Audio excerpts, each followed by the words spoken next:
Dompet ayah, sepatu ibu. J.S. Hairan. Apa material termahal di dunia? Tangis bangga ayah dan ibumu. Episode 1, Anak Pinggang Gunung. Hutan bambu berisik oleh angin yang membawa hawa dingin. Matahari belum menyapa Gunung Singgalang, namun gadis itu bak akan pergi perang. Zena memasang sepatu sekolahnya yang sudah rombeng, serombeng rumahnya. Sepatu itu warisan dari 5 kakaknya. Zena adalah anak ke-6 dari 11 bersaudara. Sedetik kemudian, cekatan ia menggendong tasnya ke punggung. Sedetik setelah itu pula, sebakul jagung rebus ia tenteng di kepala. Tumbuhnya tinggi krempeng. Dapat tenaga entah dari mana. Nanti kalau tamat SMA, Abak belikan sepatu baru di kota. Janji mewah itu merambat hangat ke hati Zena. Untuk kuliah, mau jadi guru kan? Tutup Abak sambil mempersiapkan perkakas dan memasang jaket tebalnya. Mendengar janji Abak, berisik hutan bambu berubah jadi syair terindah. Lebih merdu dari rabab yang sering Zena dengar di pesta-pesta adat. Lebih rancak dari nyanyian artis-artis kampung. Lebih, entah dari mana Abak tahu kalau Zena bercita-cita jadi guru. Seingatnya, ia hanya pernah menyampaikan itu pada satu adiknya. Itu pun cuma celetuk ringan saja.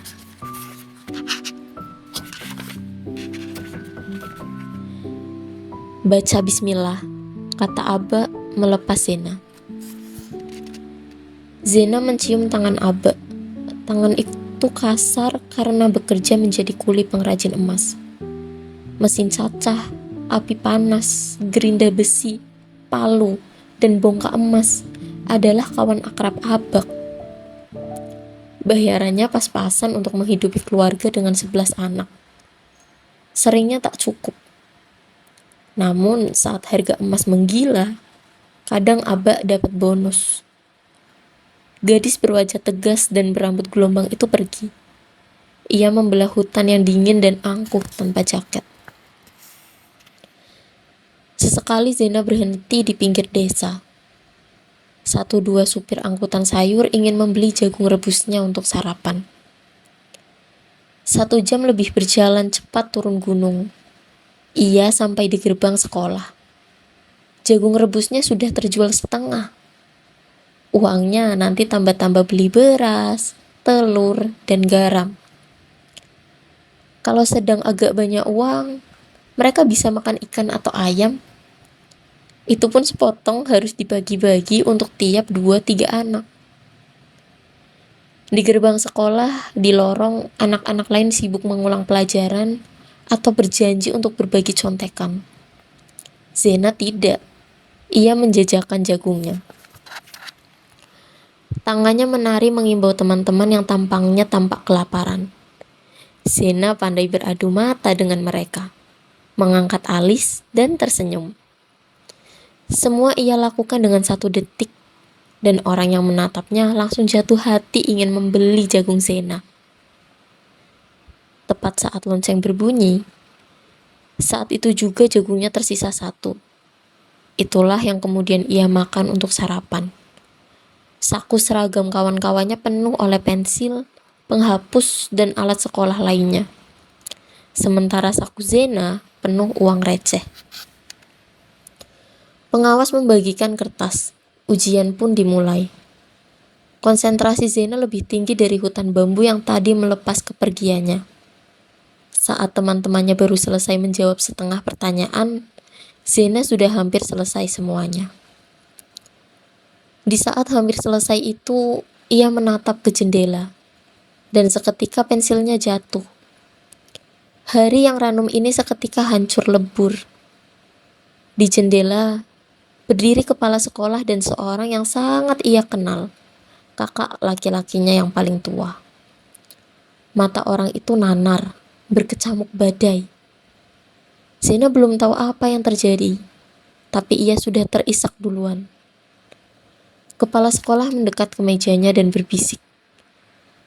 Tepat saat bisikan itu tuntas, bibir dan kelopak mata Zena bergetar. Langsung ia kencangkan tali sepatunya, juga tasnya. Bakul jagungnya yang sudah kosong, kembali ia gendong. Seisi kelas bingung apa yang terjadi. Kenapa Zena tiba-tiba pergi di tengah ujian kelulusan? Suara tapak sepatunya yang rombeng itu saling timpa-menimpa dengan suara uang receh di sakunya.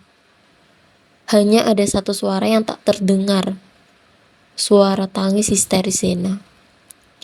Zena berlari kembali ke rumahnya, menembus hutan dan gunung seperti orang kesurupan. Bahkan kakak laki-lakinya yang paling tua tadi tak bisa mengikuti kecepatan lari Zena. Tangis dan raungannya tertahan di mata dan hati. Mbak Gunung Singgalang yang tak pernah meletus lagi sejak zaman es, kini tiba-tiba meletus di dada Zena. Seisi hutan dan desa-desa seperti ketakutan melihat Zena berlari.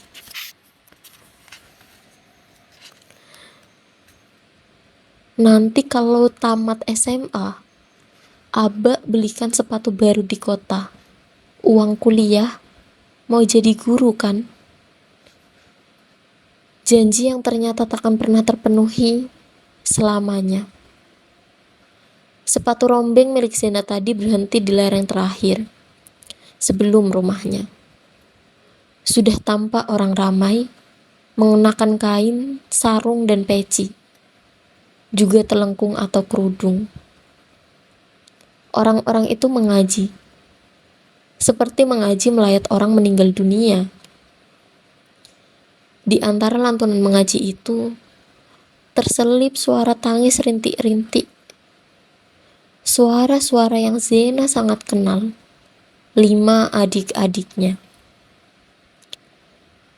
Sampai di depan pintu rumah, orang-orang menyibak memberikan jalan untuk Zena.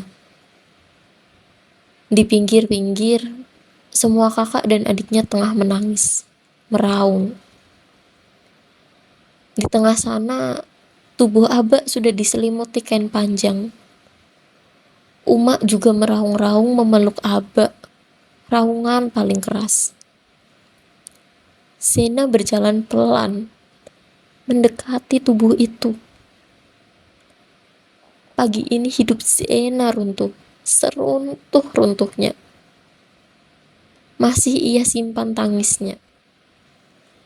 Ia paksa hatinya sesejuk telaga Dewi di puncak Gunung Singgalang. Selepas ujian hari itu, semua kawan-kawannya datang, mendapati Zena duduk terisak di kuburan Aba. Seorang guru meremas pundak Zena. Maka saat itu juga Zena merebahkan kepalanya ke dada guru itu, Bu Erita. Saat itu juga tangisnya lepas. Raungnya mengalahkan riung hutan bambu. Saat seorang ibu sakit, seisi rumah panik. Saat seorang ayah sakit, kau mungkin baru tahu saat ia hendak sembuh.